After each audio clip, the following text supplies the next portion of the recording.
Collinson, there we go. Yeah. I need to get those glasses. Keep putting that up. You're in Utah. Whereabouts in Utah are you? Salt Lake. Oh, okay, Salt Lake City there. All right. Beautiful neck of the woods. I've had a chance a couple of times to ride motorcycles through there.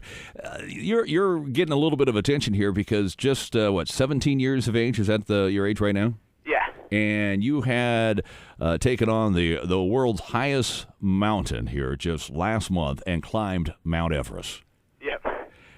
Now, that's not the first mountain that you've tackled, I believe. No, I've climbed most of the mountains in the western U.S., and then I climbed Aconcagua in Argentina this January. Now, how long have you been mountain climbing, and what got you into this mountain climbing? My parents, they started climbing with my sister and I when I was 4. Okay. So when I was 4, we climbed like Mount Rainier and all the volcanoes, and then we just kept climbing and hiking. Now, tell me, you've climbed the highest mountain in the world, Mount Everest. Yeah. What do you do now? Go to Disneyland or what? No. I mean, what is it a thrill? Is there an adrenaline rush that you get from climbing mountains? Yeah, definitely. 'Cause I love the whole process of climbing up, and then once you reach the summit, it's so rewarding. So Just to be able to get now, they say these days that climbing Everest, there's quite a few people climbing compared to when people first started tackling that in the late 50s and early 60s. Is that true? Was there like a traffic jam going up and down the mountain? yeah, there was a bunch of people, especially on our summit day.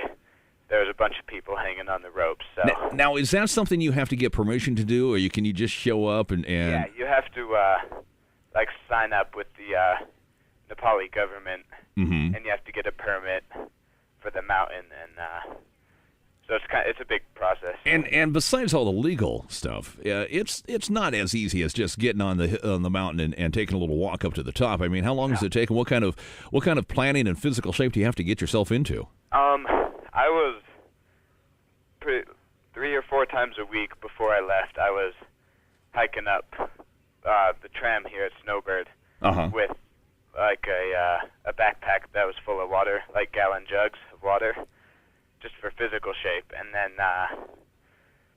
mental shape, it's just however well you can suffer, I guess. How long a trek was this? I mean, was it in a couple of different stages to get up to the whole climb? It took about 2 months for the whole thing, because you have to acclimatize for the high altitude. So you don't just get over there and in a couple of days you do it? Yeah, no. No, you're there hanging out for a while. Yeah, because you go up to like the first camp 1, and then you have to come back down to base camp and work your way up the mountain. Interesting, very interesting. Is scary at all? I mean, any close calls with you or anybody else? Were you in a group of people that went up, or? It was me, my guy Damian Benegas, who works with Patagonian Brothers Expeditions, and two other members, and so we had a nice small group, and we were never in danger, but there were accidents on the mountain with avalanches. Were there? Is that kind of scary to be on a mountain when an avalanche is thundering down? Yeah. It's we actually got kind of close to one. It went right by us, and it freaks you out. So what did you do? I mean, you just kind of stand there and pray that it doesn't come your direction? Yeah, pretty much, and then try and get in a good position so you won't fall in the crevasse or get swept away. Just simple things that any 17-year-old has to be concerned about. So now you've climbed Everest.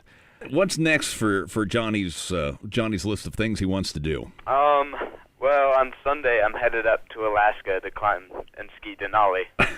Now you ski as well. Are you one of these nutty skiers that get to the top and you see them going, straight down a face a couple of thousand feet? And yeah, you are one of those. Yeah, the big mountain skiers. How do you ever push yourself off from the top and go? Oh, it's so much fun. Well, I would imagine once that you survived and you got down to the bottom, but I would be leaving a yellow and brown streak down the hill. I mean, it looks like it's a kick in the pants. So this is going to be a trip up there, and how long does it take you to get to the summit then? And you got to carry your skis, I would assume. Yeah, we have to carry all our own gear and food and everything. So it'll depend on the weather. Hopefully, hopefully we'll just be on the mountain a couple of weeks. Do you plan on doing this all your life, or is this something you got to get, you think will get out of your system and you'll turn to something, like basket weaving or something later on? No, I think hopefully I'll be skiing and climbing for a long time. Would you ever like to take it and turn this into some kind of profession, whether it be teaching or something else? Yeah, I might, next spring and summer, I might go back to the Himalaya with Patagonian Brothers and work as an assistant guide.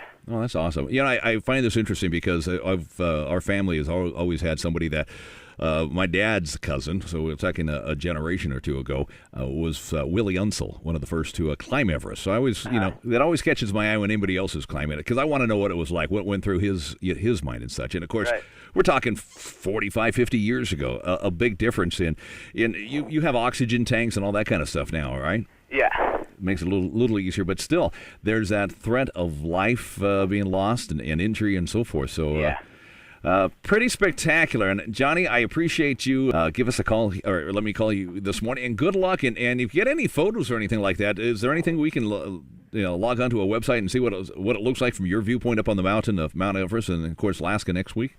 Yeah, I have a website. It's johnnycollinson.com. JOHNNY and then Collinson. Super. Well, we'll put a link onto the Big Red website so the listeners can easily find that. Cool. Have fun. Good luck. It's a pleasure talking to you, a well-spoken guy, and I look forward to following some more of your adventures. All right? Thanks, Johnny. All right. See ya. See ya. Bye-bye. Johnny Collinson. We'll put a link to his website onto